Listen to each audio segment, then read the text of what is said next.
በአሁኑ ወቅት መካከለኛው ምስራቅ በኢራንና በእስራኤል ቀጥተኛ ጦርነት እየተናወጠ ባለበት በዚህ ታሪካዊ ወቅት ከሚሳኤሎቹ በስተጀርባ የዓለምን የንግድ የደም ስር ለዘላለም የሚቀይር ድብቅ የካናል ጦርነት እየተካሄደ ነው። ግብጽና ኢራንን ከጨዋታ ውጪ የሚያደርገው እንደገና የተነሳው የእስራኤሉ ቤንጉሪዮን ቦይና የኤምሬት የሆርሙዝ አማራጭ መስመሮች የቀጠናውን የኃይል ሚዛን ወደማይታሰብ አቅጣጫ እየገፉት ይገኛሉ። ይህ ግዙፍ ሽኩቻ ለኢትዮጵያ የዘመናት የዲፕሎማሲ እስራት የሆነውን የግብጽን የአባይ ካርድ ሰባብሮ የሚጥልና አዲስ የባህር በር ዕድል የሚፈነጥቅ የጂኦፖለቲካዊ የመሬት መንቀጥቀጥ ነው። ታዲያ ግብጽና ኢራን ለህልውናቸው ሲሉ የሚከፍቱት ቀጣዩ የሴራ በር ለኢትዮጵያ ምን ይዞ ይመጣ ይሆን? ሙሉውን ትንታኔ ከመረጃው ይሰሙታል። ቻናሉን ላይክ እና ሰብስክራይብ በማድረግ ቤተሰቡን እያልን ወደ መረጃው እናልፋለን። የዓለምን የንግድ ካርታ ለዘላለም ሊቀይርና የግብጽን የጥንት ገናናነት ከስር መሰረቱ ሊንድ የሚችል አንድ ግዙፍ የባህር ቁልፍ በእስራኤል በረሃዎች ስር በሚስጥርና በከፍተኛ ጥንቃቄ እየታሰበና እየተገነባ ይገኛል። ይህ ፕሮጀክቱ ስሙ ቤንጉሪዮን ካናል ይባላል። ነገር ግን ለግብጽ ይፋዊ የሆነ የኢኮኖሚ ሞት አዋጅ እንደሆነ ይነገራል። ለዘመናት ዓለምን ከአውሮፓ ጋር የምታገናኘው ግብጽ ዛሬ በገዛ ደጇ ላይ ሌላ ግዙፍ ተቀናቃኝ ሲፈጠርባት በከፍተኛ ድንጋጤ ውስጥ ትገኛለች። ይህ አስገራሚ ቦይ የሚጀምረው ከቀይ ባህር ዳርቻ ከኤላይ ተነስቶ የሰው ልጅ እግር ድርሽ የማይለውን አስፈሪውን የኔጌቭ በረሃ ሰንጥቆ በማለፍ በቀጥታ ሜዲተራኒያን ባህር ላይ ይከፈታል። እስራኤል ይህንን ቦይ ስትቀርጽ የስዊዝ ቦይን ድክመቶች በሙሉ ያጠናች ይመስላል። ስዊዝ ቦይ ጠባብና አሸዋማ በመሆኑ መርከቦች ተራ ጠብቀው እንዲያልፉና አልፎ አልፎም እንዲዘጉ ሲያደርግ፣ የቤንጉሪዮን ቦይ ግን በአንድ ጊዜ መርከቦች ወደ ላይና ወደ ታች እንዲተላለፉ የሚያስችል ባለ ሁለት መስመር ሃይዌይ እንዲሆን ታቅዷል። ይህም ማለት በስዊዝ ቦይ ቀናትና ሳምንታትን የሚፈጅ ጉዞ በዚህ አዲስ ቦይ በጥቂት ሰዓታት ውስጥ ይጠናቀቃል ማለት ነው። ይህ ለግብጽ ምን ማለት እንደሆነ አሰቡት። ግብጽ ከስዊዝ ቦይ በዓመት ወደ $9 ቢሊዮን የሚጠጋ ገቢ ታገኛለች። ይህ ገቢ ለሀገሪቱ የህልውናዋ መሰረት ነው። ይህ አዲስ ቦይ ስራ ከጀመረ ግን የዓለም የግዙፍ ንግድ መርከቦች ወደ እስራኤል አቅጣጫቸውን ያዞራሉ። ግብጽ የኢኮኖሚ የጀርባ አጥንቷ ብቻ ሳይሆን በዓለም ፖለቲካ ላይ ያላት የመተላለፊያ ቁልፍ የመሆን የበላይነት በአንድ ጀንበር ያበቃለታል። የሚገርመው ደግሞ ይህ ፕሮጀክት በ1960ዎቹ አካባቢ ሲታሰብ የነበረው በበረሃ ውስጥ ቦዩን ለመቆፈር 520 የሚያክሉ ትናንሽ የኒኩለር ቦምቦችን በመጠቀም መሬቱን ለመሰንጠቅ ጭምር ነበር። ዛሬ ላይ ያ በቴክኖሎጂ ታግዞ ዳግም ሲያንሰራራ የቀጠናውን የኃይል ሚዛን ሙሉ በሙሉ ወደ እስራኤል ያዘነብላል ተብሎ ይፈራል። የጋዛ ጦርነትና በቀጠናው ያለው አለመረጋጋት ደግሞ ከዚህ ግዙፍ የንግድ መስመር ፍላጎት ጋር የተቆራኘ ነው የሚሉ አስተያየቶችም የብዙዎችን አፍ ያስይዛሉ። በአጭሩ የቤንጉሪዮን ካናል ተቆፍሮ ካለቀ የዓለም የንግድ ማዕከል ከአዲስ አበባ እስከ ዋሽንግተን፣ ከቤጂንግ እስከ ለንደን ያለው መስመር አቅጣጫውን ይቀይራል። ግብጽ ለዘመናት የያዘችው የባህር ላይ ንግድ የበላይነት ታሪክ ሆኖ ሊቀርና እስራኤል አዲሷ የዓለም የንግድ ንግስት ሆና ልትወጣ ትችላለች። ይህ ለግብጽ ከአንድ ቦይ ግንባታ በላይ የህልውና አደጋ ነው። ግብጽ ለዘመናት በአባይ ወንዝ ላይ ያላት ግትር አቋም ስታስጠብቅ የኖረችው በስዊዝ ቦይ አማካኝነት በዓለም አቀፉ ማህበረሰብ ላይ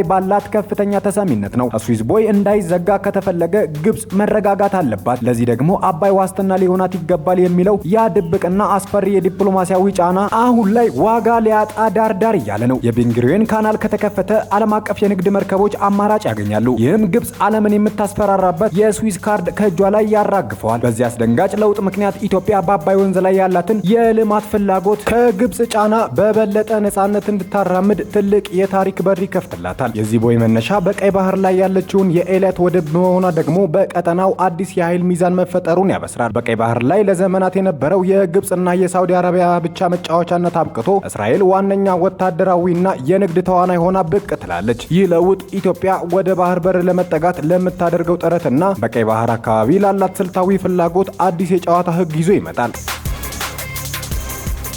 ከእስራኤል አዲሱ የበላይነት ጋር ጥቅሟን ማስከበር ወይንም መጣጣም የግድ የሚሆንባት የታሪክ ምዕራፍ ላይ ትገኛለች። ከህንድ ውቅያኖስ ተነስተው ወደ አውሮፓ የሚሄዱ መርከቦች ትኩረታቸውን ወደ እስራኤሉ ቦይ ሲያዞሩ በኤደን ባህረ ሰላጤና በባቢል መንደብ በኩል የሚያልፈው የንግድ ፍሰት መልኩን ይቀይራል። ይህ ለውጥ በጅቡቲና በበርበራ በኩል ለሚንቀሳቀሱ የወደብ አገልግሎቶች አዳዲስ እድሎችን ሊፈጥር ይችላል። በተለይም እስራኤል በቀጠናው የምታመጣው አዲስ የኢንቨስትመንት ፍላጎት ለኢትዮጵያ ሌላ የንግድ አማራጭ የሚከፍትላት ቢሆንም በውስጡ ግን ትልቅ የዲፕሎማሲ ስጋት ይዟል። ግብጽ በዚህ ፕሮጀክት ምክንያት የምታጣውን ተጽዕኖ ለማካካስ ስትል ወደ ኢትዮጵያ ጎረቤት ሀገራት እንደ ሶማሊያና ኤርትራ በበለጠ ልትጠጋ ትችላለች። ይህም በምስራቅ አፍሪካ አዲስ የፖለቲካ ሽኩቻ ሊቀሰቀስ ስለሚችል ኢትዮጵያ ጥቅሟን ለማስጠበቅ እጅግ ጥንቃቄ የተሞላበትና ብልህነት የተላበሰ የዲፕሎማሲ ስራ መስራት ይኖርባታል። ባጭሩ የቤንጉሪዮን ካናል ለግብጽ መጥፎ ህልም ቢሆንም ለኢትዮጵያ ግን ግብጽ በአባይ ላይ የያዘችውን የበላይነት የሚላላበትና አዲስ የባህር ንግድ አማራጭ የሚፈጠርበት አጋጣሚ ይሆናል። በእስራኤልና ግብጽ መካከል ያለው ይህ የቦይ ሽኩቻ ከአሸዋ ቁፋሮ ባለፈ የቀጠናውን ወታደራዊ ጡንቻ ወደ መለካካት የተሸጋገረበት አስፈሪ ገጽታ አድርጎታል። እስራኤል ይህንን የቤንጉሪዮን ካናል ፕሮጀክት እውን ለማድረግ ስታስብ፣ ግብጽ ደግሞ ይህ እንዳይሆን ማንኛውንም ዋጋ ለመክፈል ዝግጁ መሆኗን በተዘዋዋሪ እየገለጸች ትገኛለች። ይህ ግዙፍ ቦይ እንዲቆፈር የታቀደው በደቡባዊው እስራኤል በኩል ሲሆን መንገዱ ሙሉ በሙሉ በቴክኖሎጂ የታጠረና በእስራኤል የአየር መከላከያ ሚሳኤሎች አይረንዶምና አሮው ጥበቃ የሚደረግለት የብረት አጥር እንደሚሆን ይታመናል። እስራኤል ይህንን ቦይ ስትገነባ ለንግድ ብቻ ሳይሆን ወታደራዊ መርከቦቿና ሰርጓጅ መርከቦቿ በቀይ ባህርና በሜዲትራኒያን መካከል በፍጥነት እንዲመላለሱ ታላቅ ስልታዊ ብልጫ ይሰጣታል። ይህ ደግሞ ግብጽ በቀይ ባህር ላይ ያላትን የነበራትን ብቸኛ ወታደራዊ የበላይነት ውሃ በላው ማለት ነው። ግብጽ በበኩሏ ይህንን ፕሮጀክት እንደ ቀጥተኛ ጥቃት ነው የምታየው። የግብጽ ጦር በሲናይ በረሃ ያለውን ወታደራዊ መገኘት በከፍተኛ ሁኔታ ማጠናከሩና አዳዲስ የባህር ኃይል ማዘዣዎችን መገንባቱ ለዚህ የቦይ ስጋት የሚሰጥ ምላሽ እንደሆነ ይነገራል። ስዊዝ ቦይ ለግብጽ የገቢ ምንጭ ብቻ ሳይሆን የሀገሪቱ ኩራትና ብሔራዊ መለያ ነው። ይህንን ኩራቷን የሚጋፋ ሌላ ቦይ ሲመጣ ግብጽ በዲፕሎማሲው ብቻ ሳይሆን በወታደራዊ ረገድም በቀጠናው ያሉ አጋሮችን በማሰባሰብ በእስራኤል ላይ ጫና ለመፍጠር ትሞክራለች። በጣም የሚያስደነግጠው ግን የዚህ ቦይ ግንባታ ከጋዛ ሰርጥ የወደፊት ዕጣ ፈንታ ጋር ያለው ትስስር ነው።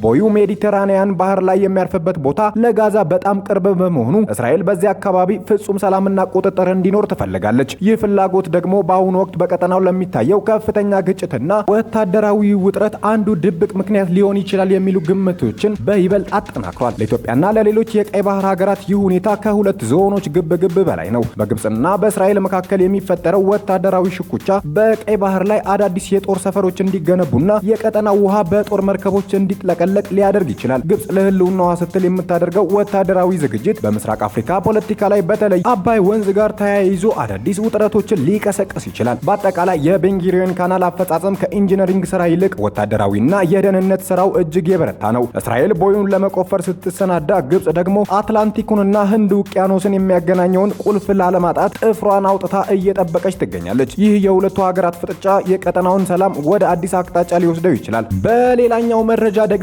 በመካከለኛው ምስራቅ የንግድ መስመር ላይ ያለው ሌላው አስደንጋጭና የብዙዎችን አፍ ያስያዘው ዜና ደግሞ የተባበሩት አረብ ኤምሬት ዩኤኢ የሆርሙዝን ሰርጥ የበላይነት የሚገዳደር ግዙፍ አማራጭ መንገድ ለመፍጠር የጀመረችው ስልታዊ እንቅስቃሴ ነው። ይህ ለዘመናት በኢራን ቁጥጥር ስር ያለውና የዓለምን የነዳጅ ፍሰት ጉሮሮ የሚባለውን የሆርሙዝ ሰርጥን የሚዘል አዲስ የታሪክ ምዕራፍ እየከፈተች ትገኛለች። የኤምሬትስ እቅድ በዋናነት የሚያተኩረው የፋጅራ ወደብን የዓለም የነዳጅና የንግድ ማዕከል በማድረግ ላይ የሚሆን ሲሆን ፋጅራ የምትገኘው ከሆርሙዝ ሰርጥ ውጪ በቀጥታ የኦማን ባህረ ሰላጤን ተንተርሳ ነው። ኤምሬት ከውስጥ ከምትገኘው አቡዳቢ ተነስቶ በበረሃው ሰንጥቆ የሚያልፍና ሆርሙዝን ሳይነካ ቀጥታ ፋጅራ ላይ የሚያርፍ ግዙፍ የነዳጅ ማስተላለፊያ መስመር ወይንም ፓይፕላይን ዘርግታለች። ይህ ማለት የዓለም ነዳጅ በኢራን ቁጥጥር ስር ባለችው ጠባቧ የሆርሙዝ መስመር ውስጥ ማለፍ ሳያስፈልገው በቀጥታ ወደ ዓለም ገበያ መውጣት ይችላል ማለት ነው።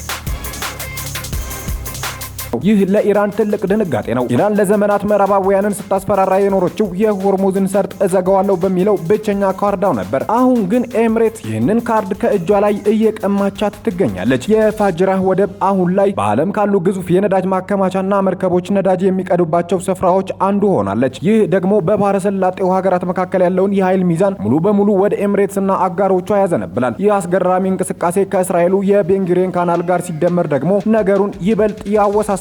ኤምሬትና እስራኤል በአብርሃም ስምምነት አማካኝነት የፈጠሩት ጥምረት ከባህረ ሰላጤው ተነስቶ በሳውዲ አረቢያ በኩል አልፎ እስራኤል ሜዲትራኒያን ባህር ላይ የሚያርፍ የየብስ የንግድ መስመር ላንድ ብሪጅ ለመፍጠር ጭምር እየተንቀሳቀሱ ይገኛሉ። ይህ ማለት መርከቦች በሆርሙዝም ሆነ በባብ አልመንደብ በኩል ሳይሄዱ በየብስ ትራንስፖርት ንብረታቸውን ማጓጓዝ ይችላሉ ማለት ነው። ለግብጽና ለኢራን የህልውና ስጋት የሆነው ግብጽ ስዊዝ ቦይን እንዳይቀዘቅዝባት፣ ኢራን ደግሞ የሆርሙዝ ሰርጥ ተሰሚነቱ እንዳይጠፋባት ከፍተኛ ጭንቀት ውስጥ ይገኛሉ። ይህ በኤምሬት የሚመራ የሚመራው አዲስ የንግድ መስመር ለኢትዮጵያና ለቀይ ባህርም ቀጠናም የራሱ የሆነ ትርጉም አለው። በቀጠናው የሚፈጠረው ይህ አዲስ የኢኮኖሚ ጥምረት የኢትዮጵያን የንግድ አማራጮች ሊያሰፋ ቢችልም በሌላ በኩል ደግሞ የቀድሞዎቹ ሀያላን ሀገራት ግብጽና ኢራን ጥቅማቸውን ለማስጠበቅ በሚያደርጉት ትንቅንቅ ቀጠናው የጦርነትና የሴራ ቀጠና እንዳይሆን ስጋት ይፈጥራል። በአጠቃላይ ኤምሬት የሆርሙዝን ሰርጥ ዙሪያውን በመዞር የዓለምን የንግድ ካርታ በገንዘቧና በብልህ ስልቷ እየቀየረችው ትገኛለች። ይህ አፍ የሚያስይዝ ለውጥ መካከለኛው ምስራቅን ወደ አዲስ የንግድና የፖለቲካ ፍጥጫ